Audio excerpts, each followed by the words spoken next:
Hello, I'm Father Robert Sirico, the co-founder and president of the Acton Institute here in Grand Rapids, Michigan. I'm greeting you in the midst of Holy Week. And of course, it's a unique Holy Week in that all of us have seen the images coming out of Paris and the burning of that gem of Gothic architecture, Notre Dame Cathedral in the heart of Paris, indeed in the heart of France. I can't let this moment pass without a reflection, especially given the fact that this is Holy Week and that that cathedral contained a relic of the crown of thorns. It was believed to be the crown placed on the head of Jesus in the midst of his own passion. To think about what that could potentially mean for us and for our world.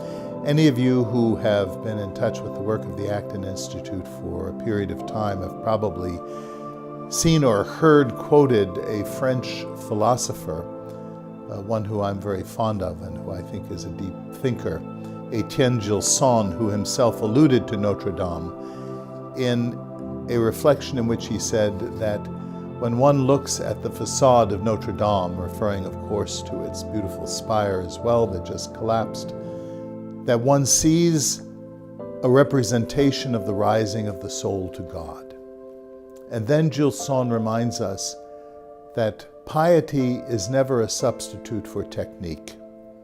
For without technique, the technique to build such an edifice, without technique, piety is helpless to make use of nature for the glory of God.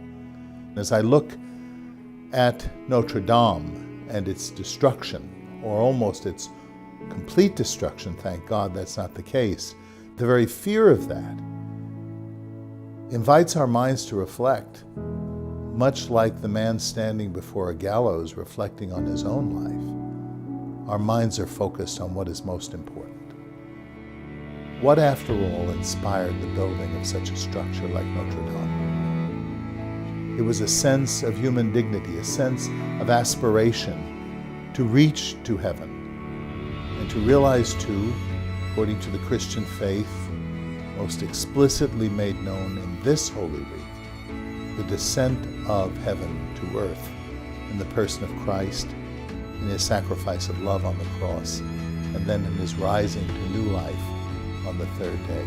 I can't help but think of Notre Dame in Paris as a kind of witness to all of that, to all of us. For those of us who are believers, the crown of thorns, which was placed on the head of Christ in order to humiliate him, actually becomes a reverse symbol of his triumph over all that would destroy humanity, over all that would destroy and prevent the construction of civilization. And so it's with that faith and my hope for you and your families that we would take new resolve to build a civilization of love, a civilization worthy of the human person, a civilization based on the dignity of human beings and human life, a society of peace and free cooperation. May this Easter be one that reveals to you anew the potential of life that Christ came to give to this world. God bless you, and happy Easter.